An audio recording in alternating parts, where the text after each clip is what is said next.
छोलो छोलो आसमां। बहुत सारे लोगों से आज आपकी मुलाकात हुई है और मुझे आई एम श्योर कि आपको अच्छा लगा होगा। सारे लोगों से मिलके अच्छी उनके जो एक्सपीरियंसेस हैं लाइफ के वो भी आप लोगों के सामने आए, वो क्या कुछ ज़िंदगी में कर रहे हैं ये भी आपने देखा और जाना। एक और गेस्ट है जो हमारा और आपका इंतज़ार भी कर रहे थे काफ़ी देर से, हमने उनको आपके लिए यहाँ मदऊ भी किया है। आज उनसे जानेंगे कि वो ज़िंदगी के सफ़र में जहाँ पर वो आज हैं इससे मज़ीद कहाँ आगे जाना चाहते हैं और इतने अरसे से एक ख़ास किस्म की ऑर्गेनाइजेशन के साथ मुंसलिक हैं। उनके इंट्रोडक्शन के बारे में मैं आपको थोड़ा सा बता दूँ कि रेहान अलवी साहब हमारे साथ मौजूद हैं। आप ऑस्ट्रेलिया में जो वहाँ की फेडरल हुकूमत है उसके रेडियो और टेलीविज़न पर जो उर्दू में आने वाले प्रोग्राम्स हैं उसमें 10 साल से काम कर रहे हैं। उनको सबसे पहले वेलकम करते हैं और फिर मजीद उनसे बात करेंगे। अस्सलाम वालेकुम रेहान अलवी साहब। वालेकुम अस्सलाम। कैसे हैं आप? अल्लाह का शुक्र है, बिल्कुल।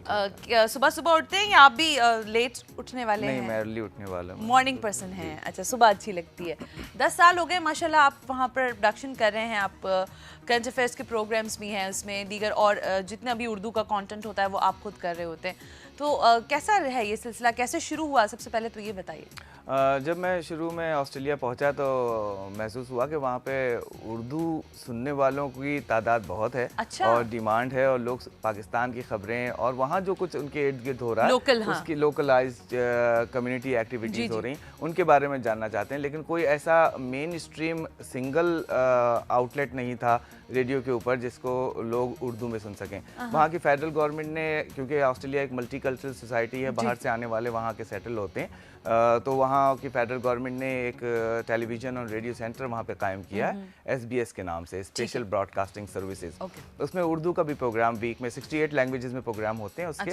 और लोकल ऑडियंस को टारगेट करते हैं वो। तो उसका उर्दू में भी एक प्रोग्राम होता है। उस ज़माने में वहाँ पे एक वैकेंसी निकली थी प्रोड्यूसर के लिए, आरजी वैकेंसी थी शुरू में वो, तो मैंने उसके लिए अप्लाई किया यहाँ, क्योंकि मैं पाकिस्तान में जब स्टूडेंट लाइफ में था तो बज़्म तलबा, स्कूल ब्रॉडकास्ट और मालूमात आम्मा के प्रोग्राम, क्विज़ प्रोग्राम, इनमें हिस्सा लेता था। तो रेडियो का मेरा कुछ थोड़ा पैशन भी था, एक्सपीरियंस भी था, तो शौक़ भी था और लिखने लिखाने का शौक़ था। तो सब चीज़ें ज़रा मिल के एक ऐसा इंग्रेडिएंट बन गई कि मुझे वहाँ पे सिलेक्शन हो गया। फिर उसके बाद वो पोजीशन परमानेंट हो गई। अब वीकली संडे को 10 बजे वो प्रोग्राम होता है, ऑन एयर जाता है रेडियो पे, तो वो प्रोग्राम मैं प्रोड्यूस करता हूँ सिडनी से। तो हम लाइव स्ट्रीमिंग पे उसको देख सकते हैं? जी हाँ, बिल्कुल। जैसे ही प्रोग्राम खत्म होता है उसके फ़ौरन बाद वो वेब के ऊपर चला जाता है, sbs.com.au/urdu।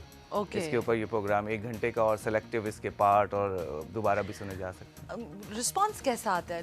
रिस्पांस बहुत इंथुजियास्टिक होता है, क्योंकि वहाँ पे ऑस्ट्रेलिया वाइड पूरा कोई ऐसा और चैनल नहीं है रेडियो का जो बैक वक्त सुबह 10 बजे हर एक को ख़बरें और पाकिस्तान के ताज़ा तरीन हालात, करंट अफेयर्स और जो ऑस्ट्रेलिया में एक्टिविटीज़ कम्युनिटीज़ की हो रही हैं, पाकिस्तान से सेलिब्रिटीज़ वहाँ जो विज़िट करते हैं, राहत फ़तेह अली ख़ान आ रहे हैं, इमरान ख़ान आ रहे हैं, जगजीत सिंह आ रहे हैं, इस तरह की जितनी बड़ी बड़ी पर्सनैलिटीज़ आती हैं हम उनको वहाँ ऑन एयर लेके आते हैं। लोगों से हम कॉल्स कराते हैं जिसमें लोग उनसे सवालात पूछते हैं। इसके अलावा टॉक बैक शोज़ होते हैं जो करंट इश्यूज़ वहाँ के होते हैं या पाकिस्तान के होते हैं, जिसमें हम समझते हैं लोग इंटरेस्ट लेते हैं, उस पर टॉक बैक होते हैं, लोग अपने ख्यालात का इज़हार करते हैं। हम फंड रेजिंग करते हैं।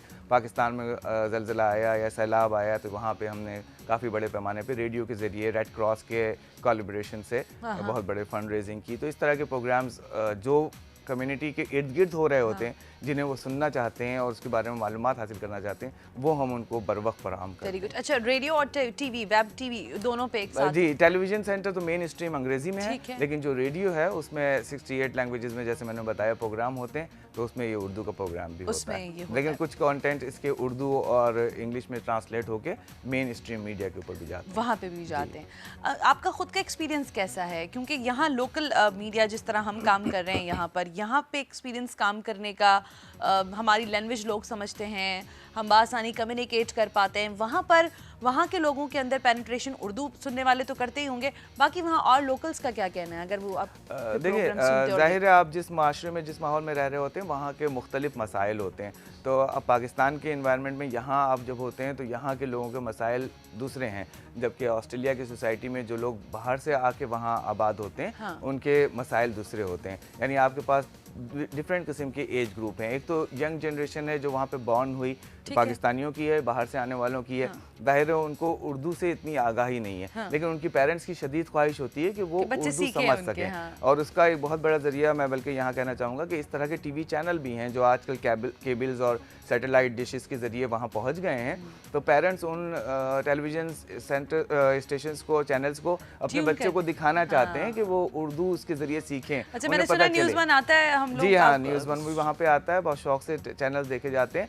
अफसोस मुझे उस वक्त होता है कि जब हम अपने बच्चों को इसलिए बिठाते हैं वहाँ पे ताकि वो उर्दू सुने, अच्छी उर्दू उनकी समझ में आए, लेकिन उन चैनल्स के ऊपर भी अंग्रेज़ी की भरमार हो रही होती है और बहुत सारी, जाहिर है वो बच्चे ज़्यादा जल्दी पिक कर लेते हैं जब गलत अंग्रेज़ी बोली जाती है, तो उनको उससे फिर कुछ इंटरेस्ट नहीं होता कि जो अगर उन्हें अंग्रेज़ी सुनना ही है तो क्यों ना वो लोकल चैनल्स सुने और वहाँ के लोकल चैनल्स के से मालूमात हासिल करें। तो वहाँ पे थोड़ा सा डिसअपॉइंटमेंट होता है। देखिए, बड़ा अच्छा पॉइंट आपने अली साहब बताया कि जब आप यहाँ पर जो ख़वातीन और हजरात और लोग जो यहाँ पर मेज़बान के फ़राइज़ अंजाम देते हैं, होस्ट एंकर अपने आप को कहते हैं, अगर आप अच्छी उर्दू का इस्तेमाल करें तो दुनिया भर में, आप ये मत सोचा करें कि आपको सिर्फ लोकल आपका बंदा देख रहा है, दुनिया भर में आपकी पहचान, आपकी मादरी ज़बान उर्दू है।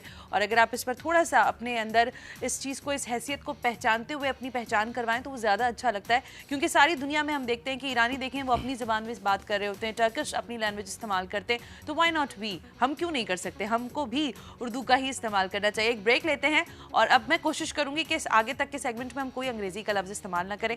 कोशिश होगी, अगर गलती हो जाए तो माफ़ कीजिएगा। एक ब्रेक लेते हैं, ब्रेक से वापस आएंगे और कुछ मज़ीद बात करेंगे।